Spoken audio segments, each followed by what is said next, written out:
Hello guys, isang mapagpalang araw po ng Biyernes sa ating lahat. So magandang hapon po ng Biyernes sa ating lahat. So ngayon guys, nandito na naman po ako muli at ngayon po ay isa na namang pamamaraan ang ating ituturo sa inyo. Kung ang inyo bang mga partner minsan ay talagang nagmamatigasan kayo, halimbawa nagkakaroon kayo ng misunderstanding at lagi na lamang ikaw ang hindi nakakatiis at laging ikaw ang unang nanghihingi ng sorry sa kabila ng hindi mo naman kasalanan, sa kabilang siya ang may gawa or may pagkakasala, ngunit talagang siya pa yung mataas ang pride. So, ang ginagawa mo ay ikaw yung unang humihingi ng sorry. So, ito po ngayon upang hindi kayo matiis ng inyong mga partner, lalong-lalo na kapag mayroon kayong misunderstanding. So, pwedeng-pwede itong gagawin sa anumang klaseng magkarelasyon. So, ibig sabihin, pwede ito sa magkaiba't ibang kasarian. So, babae sa babae, lalaki sa lalaki, ay pwedeng-pwede po natin itong gawin. Basta't lamang tiyakin po lamang ninyo na buo ang inyong paniniwala dito. Ito po ay subok na subok ko na. So, ilang beses na kami, lalo na't ako ay LDR kami. So, nasubukan ko na po ito ng ilang beses. So, if ever na yung inyong mga karelasyon ay napakatigas ng puso at gusto mong siya naman ang laging magpakumbaba at humihingi ng sorry sa tuwing kayo ay nag-aaway, naku, wala pa pong ilang minuto po lamang, tinitiyak ko po sa inyo na ang inyong kapariha ay talagang hihingi ng sorry. Long distance relationship or magkasama man kayo ay pwedeng-pwede natin itong gawin.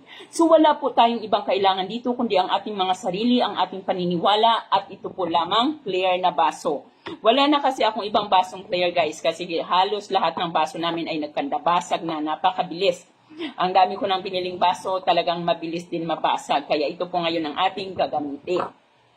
So ito lamang ang ating gagamitin. Ang gagawin po natin ay ang ating concentration. So mag-concentrate po lamang tayo sa taong ito.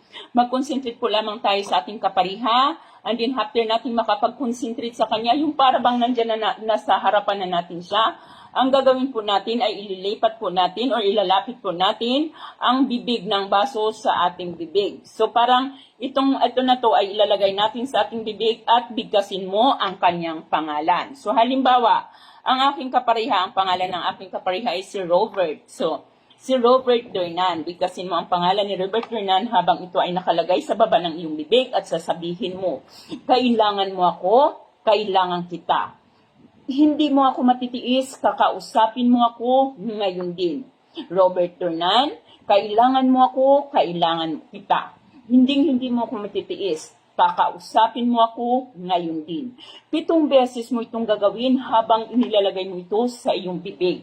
7 beses mong bigkasin ang kanyang pangalan at ang iyong kahilingan, kailangan yung ating taimtim na panalangin o ang ating paghiling.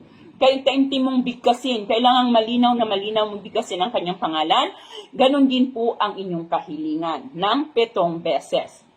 Ngayon, after po nun guys, ang gagawin po natin itong baso ay ilalagay mo ito sa ibabaw ng inyong cabinet, sa ibabaw ng inyong refrigerator, or kaya naman ay sa ibabaw, kung saan mang parte ng ibabaw ng inyong mga kama sa bintana sa ibabaw, basta dapat po ay nakataas ito at hahayaan mo ito sa loob ng 7 araw. Pagkalipas po ng 7 araw ay pwede na po natin gamitin ulit ang ating baso basta muli samahan lagi ng paniniwala, dedikasyon at syempre ang pagdarasal.